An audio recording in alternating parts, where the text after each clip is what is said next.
Don't slack off claiming you feel unwell, you lousy wife. When you come to your parents' house, you better clean, cook and work. My mother-in-law yells at me with a piercing voice while I have a fever. And there's my husband, just giggling and watching TV. If you have something to say, just say it. When I glared at my mother-in-law involuntarily, that's what she told me. Really? Well then, let me speak my mind. My name is Samantha. I'm a 28-year-old. It's been a year since I married Mike, and I already regret this marriage in many ways. What do I regret, you ask? First off, my husband takes his job too lightly. Before we got married, he neither worked overtime nor went out for drinks. I thought he was someone who valued family. But after getting married, I realized he was just lazy. The reason he doesn't do overtime is simply that he doesn't want to work. No matter how busy it gets or how much the clients are in trouble, he doesn't care. He leaves work because he wants to go home. I mean, I would understand if there were no overtime pay or if he worked at a significantly exploitative company, but his company prioritizes the well-being of its employees. They definitely pay for overtime. And you can take paid leave. If there's a pileup of work, everyone helps each other out. Especially these days, working too much isn't good, so there's hardly any overtime. But still, there are times when work piles up, and sometimes you just have to do it. I work too, so I think doing some overtime when it's reasonable is fine, but watching my husband who absolutely refuses to do any makes me wonder if I'm outdated. But still, it bothers me. My husband says overtime is a waste of time. The client is in trouble? That's none of my business. I can't understand the feelings of colleagues who do overtime, but they might as well earn my salary for me. He looks down on customers and colleagues with such remarks. He thinks it's a loss to work. How to slack off and take it easy is what matters, he says. Seeing my husband like this makes me really pull back, though I keep it to myself. I'm not saying he should work. I just hate how he looks down on and laughs at people who do their best. I'm the type who will do overtime if needed, so I guess we're just not compatible. Well, I think it's normal for married couples to have different values. We've walked different paths in life. It's rarer to think exactly the same. But I wish he'd stop saying things like "you just don't get it." He always thinks he's right. Before we got married, it wasn't like this, but marriage changes people, or rather, it reveals their true nature.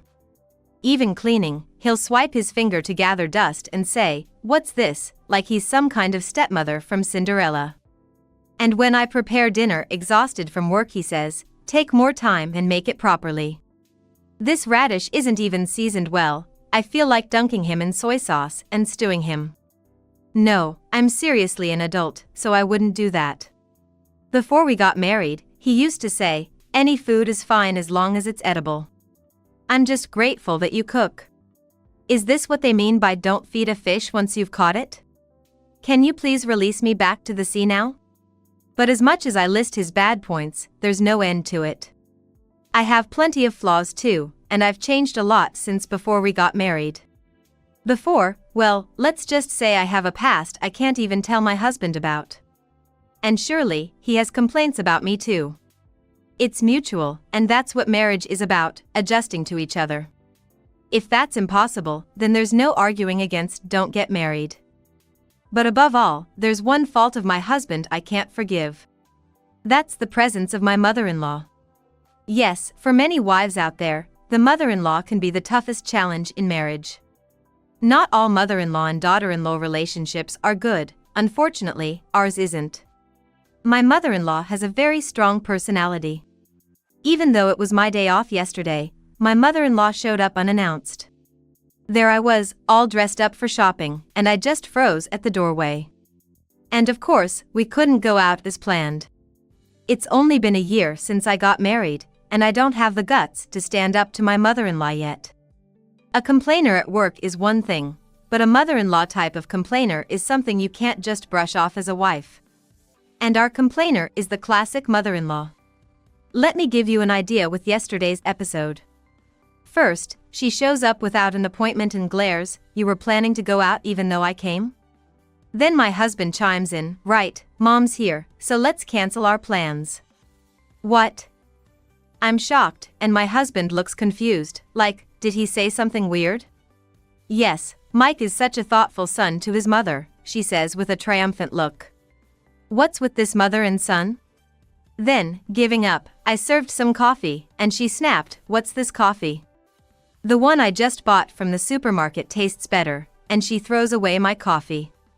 But when my husband serves the same coffee I made, "Oh, this is delicious. Coffee served by my son is just special." How does the taste change just by being served by him? Is it magic? Does your son have magic to change the flavors? Then she goes, "What a mess this room is. You can't even clean, you lousy wife," and starts tidying up on her own. But when my husband says, "Mom, I know where everything is, it's not a mess," she stops and goes, "Oh, I thought there was some kind of system to it." What system does she see in the crumbs on the floor and the beer cans scattered on the living room table? And if I cook, here comes the classic, "How can anyone eat this?" Poor Mike, having to eat this every day. "I'll cook something tasty for you," she says mockingly, and then the two of them go out to eat. Yeah, right, like you cook.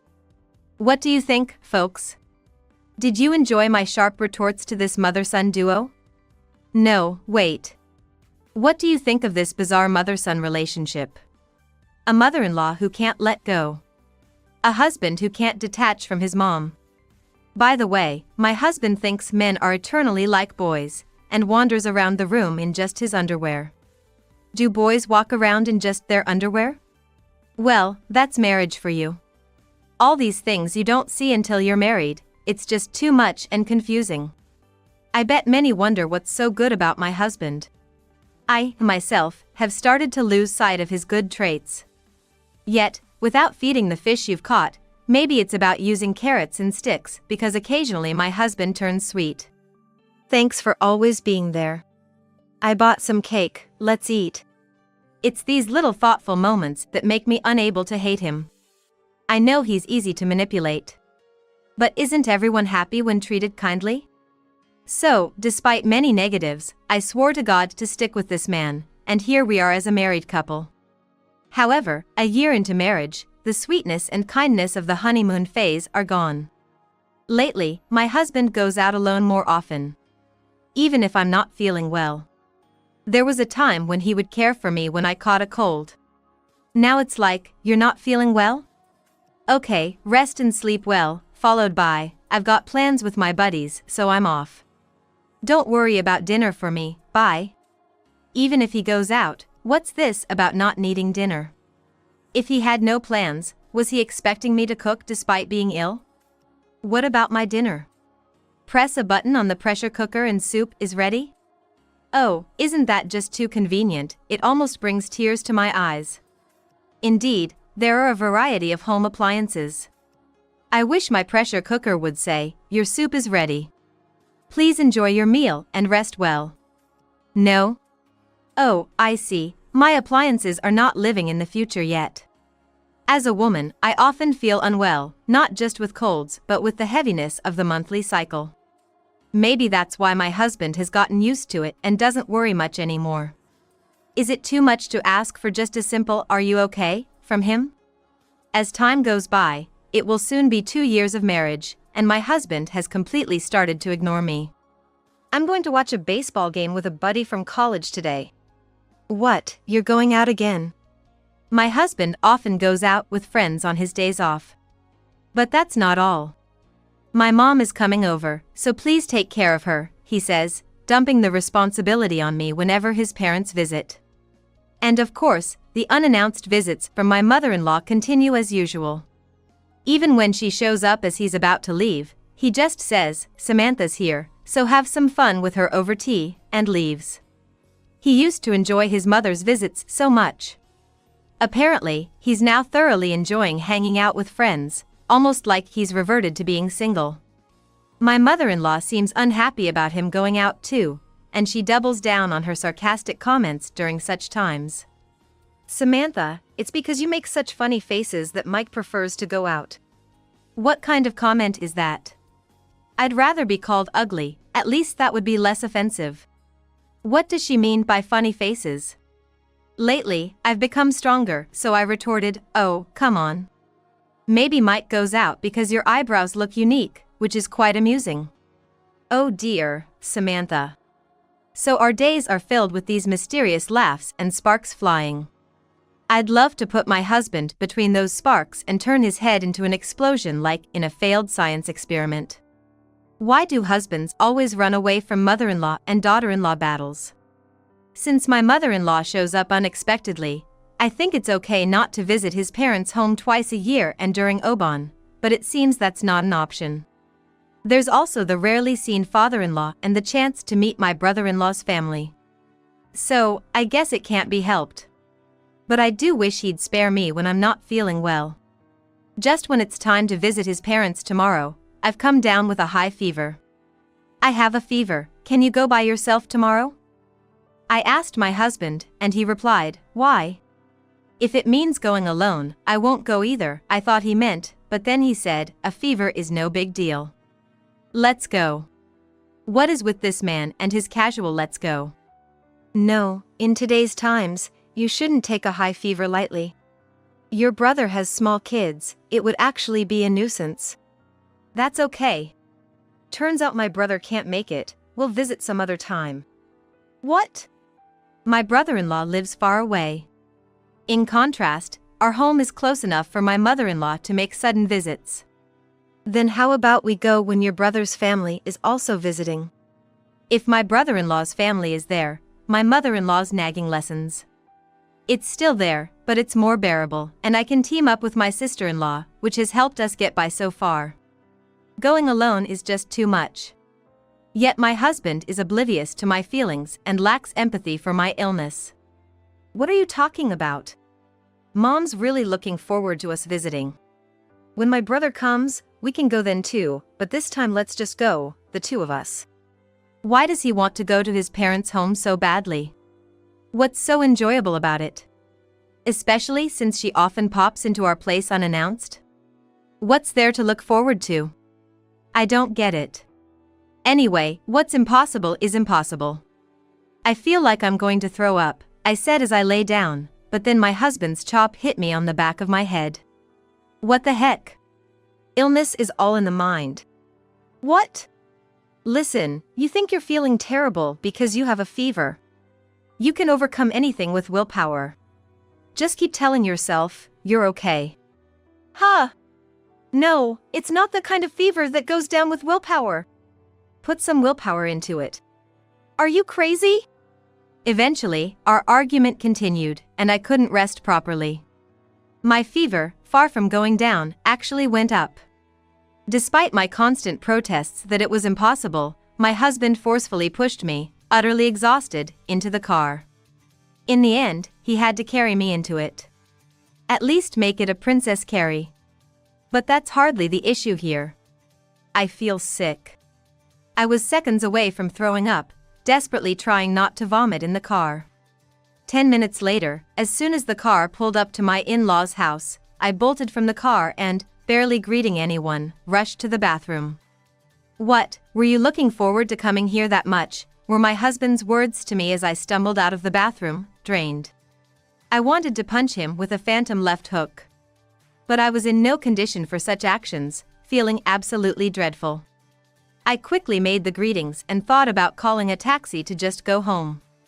That's when my father-in-law, always overshadowed by my vivid mother-in-law and my husband, kindly asked, "Are you all right?"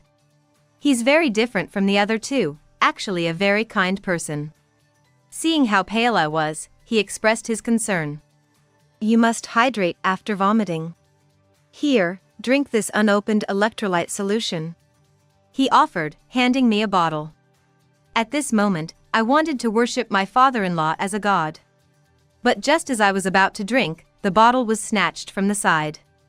I turned to see my mother-in-law standing there, glaring. "Hi." Before I could say anything, she snapped, "Don't be so spoiled." What? Before I knew it, she had put the bottle away. The rule is clear, when a daughter-in-law comes to her in-laws' house, she has chores to do. What? What rule? As I looked puzzled, she pointed sharply towards the bathroom. Start with cleaning the bathroom. How dare you use it without asking first? But I did ask your husband for permission before I entered. It's not just your husband living here. You should have asked me too. I'm sorry. I didn't argue further as I felt I might leak something if I did. However, I was in no condition to clean the bathroom, yet my mother-in-law wouldn't stop talking. After you're done cleaning, start preparing the meal. What? I'm really not feeling well today. What do you mean you're not feeling well? It's just your face that looks bad. What is she even saying? Sorry for having a bad face. And remember, a daughter-in-law isn't a guest. Get moving and prepare some tea at least. Trying to slack off, what a useless wife you are.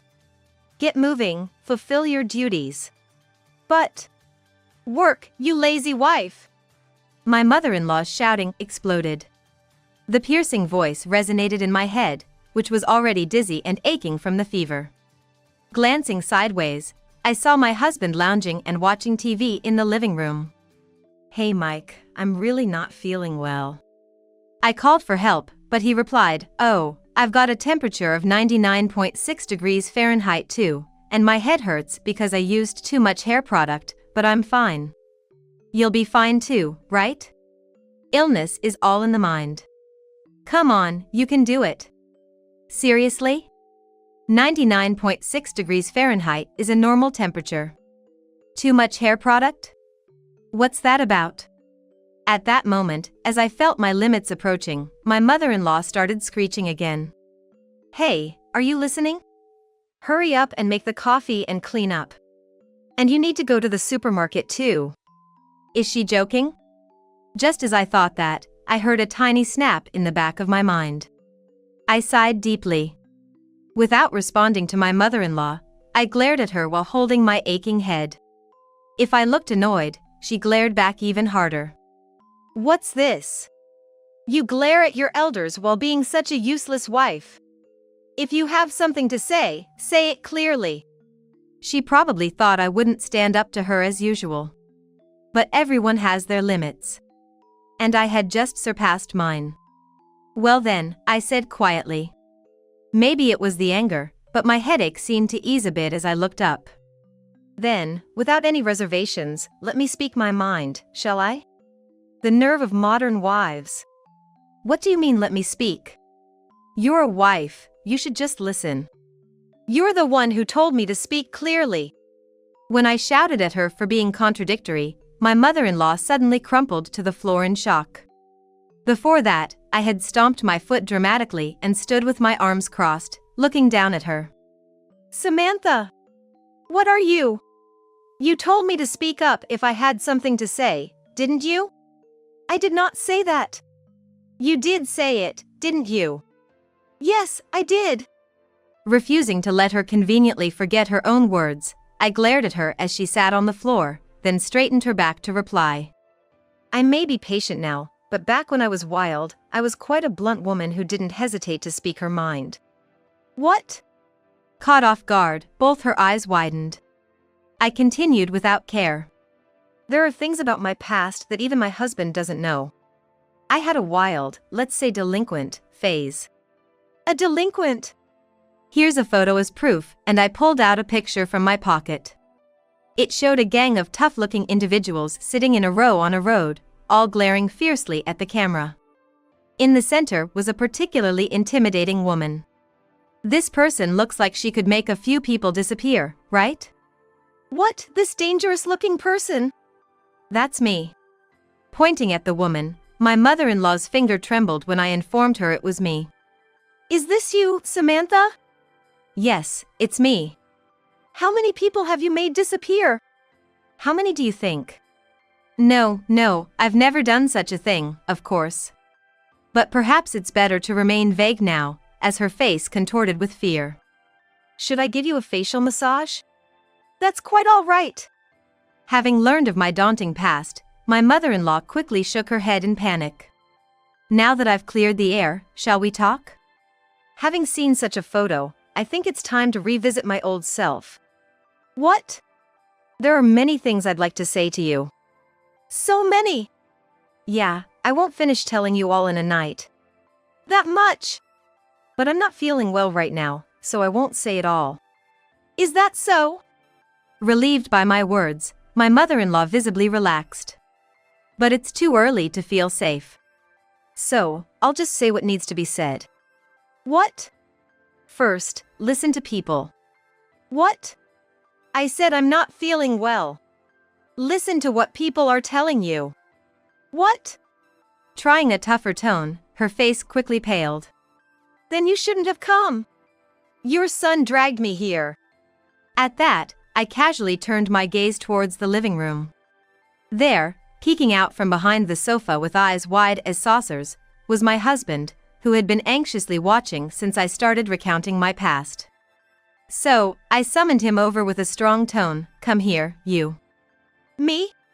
I'm kinda busy right now. Come here. Okay, I'm coming. Without a choice, he hurried over and knelt next to my mother-in-law. I stood with my arms crossed, facing him. What's with you? What do you mean? I've been sick since yesterday, haven't I? And what's this you'll be fine? Why do you decide I'm fine? Are you a doctor? Are you? No, I'm just a humble man. Right, an employee. Yes. So? What? You're saying you have a 99.6 degrees Fahrenheit fever and a headache because you used too much hair product? I'm totally fine now. Very energetic. Oh, so you're energetic but just sitting there laughing while your sick wife is almost slaved around by your mother? Should we go shopping? Stay here. Yes. As my husband started to get up, I motioned with my chin for him not to flee, and he sat back down. Hey. Yes. My mother-in-law, now suddenly sitting up straight, responded sharply. Apparently understanding she was in a precarious situation. But it's too late for realizations now. Since you've said we should speak our minds without reservation, I'll go ahead. Your son's contract is terminated as of today. What? My mother-in-law tilted her head, not understanding. My husband also gave a puzzled huh? So I clarified for them. I've reached my limit. Actually, I've surpassed it. As of today, I want to terminate the contract of marriage. What? My husband exclaimed in shock. Does that mean divorce? That's right. No, I don't want that. I'll change, I'll be kinder, please just don't divorce me. That's impossible. People's natures don't change that easily. I looked at him coldly. And he turned pale. Yeah, and just so you know, your employment contract is also terminated. What? I'll talk to Dad about it. Someone who can't treasure his wife can't possibly perform well at work either. Indeed, my husband went from pale to ashen. You see, my husband worked for the company my father runs. He met me when he transferred to my father's company. Constantly changing jobs and never sticking to one, he came to my father in desperation for work. My kind-hearted father hired him on the spot. And that was the beginning. However, he wasn't well regarded by other employees, and I had been covering for his incompetencies. In other words, the only reason he could work there was because of me. My father kept him employed because he is my husband. Otherwise, he would have been terminated long ago. That's a problem. Why? It's too late for me to find another job. His voice faded. That's right. You came to us desperate because you couldn't find another job, didn't you? That's right, so. So what? What? My husband, briefly relieved thinking he might avoid being fired, froze as he met my cold voice and stared. Our company isn't a charity. My father isn't so kind as to keep employing someone who can't do the bare minimum. But I've been. Until now, you had my support. Did you really notice nothing? Your performance wouldn't even match that of a part-timer, it's just helping out because I compensated for you. My husband believes that working is losing. And he mocks employees who voluntarily do overtime as foolish. Even though my father and I often stayed late. He would laugh at us. He wouldn't say it to our faces when it was us, but his comments about other employees working overtime were appalling. Working means losing. What's important is how much you can slack off. How could he say that in front of me, the company president's daughter? He must have thought I wouldn't tell my father, but of course, that's something I could never say. I knew how furious my father would be. But I have no obligation to protect my husband any further. I will inform my father about everything you've said. What? I will consult with a lawyer and proceed with the termination procedures. Wait, Samantha, I was wrong. Your face? What? Was it your face that was wrong? What are you talking about? That's extremely rude. That's what you say. While my mother-in-law watched our exchange dumbfounded, I turned the conversation to her. Suddenly startled, she exclaimed, "What? Your son says it's rude to speak ill of someone's face." That's true. You said my face was funny, didn't you? That was a compliment. Oh really? It was definitely not a compliment. Anyway, I refuse to ruin my life by dealing with this family any longer. I will terminate the contract, and we will divorce. Wait, Samantha! No waiting! Divorce, and you're fired. Samantha! My husband tried to cling to me. As he became annoyingly persistent, I glared at him with the same menacing face I had in my delinquent photo and said, "Huh?" He turned pale and fell silent. I then left my in-laws' house. That feels better. Feeling refreshed. I stretched and realized. Somewhere along the way, my headache had completely subsided. Later, I consulted my father, who introduced me to a lawyer, and I initiated divorce proceedings. The divorce was successfully finalized. As for my ex-husband's termination, I also consulted the lawyer. It was deemed a just cause, and his termination was confirmed. Thus, my ex-husband became unemployed. He had been living in a condo owned by my father, so he returned to his parents' home. However, shortly after he left, he called me. I thought it was about some forgotten item, but he pleaded, "Let me stay with you." What happened? I asked. It turns out, he was kicked out of his parents' house. What? Didn't they tell you to come back? My ex-mother-in-law was furious, telling him, "There's no need to be married to such a wicked wife. Divorce her and come back," he said during our parting. But why then? It seems my mom was also told by my dad to divorce and was kicked out. What? Apparently, my ex-father-in-law had had enough of my ex-mother-in-law's behavior. After hearing about our divorce, he decided it was time for him too. Since the house belonged to my ex-father-in-law, my ex-mother-in-law was evicted. My ex-husband was told, "A foolish son has no place in this house," and was also kicked out. Somehow, he managed to stay at his parents' house for one night. But later he and his mother found a new, run-down place to move into. They should have had a substantial amount of money from dividing their shared property in the divorce. Yet, somehow, they were already broke. Why do I know this epilogue? Because my ex-husband called again asking, "Can you lend me some money?" My ex-mother-in-law, having received a significant sum from the divorce, misunderstood and thought she was wealthy. Originally, they had found a decent condo, but before moving, she blew the money on a spontaneous trip around the US and extensive shopping. Suddenly, they were penniless. There are people who spend without thinking when they suddenly come into a large sum of money.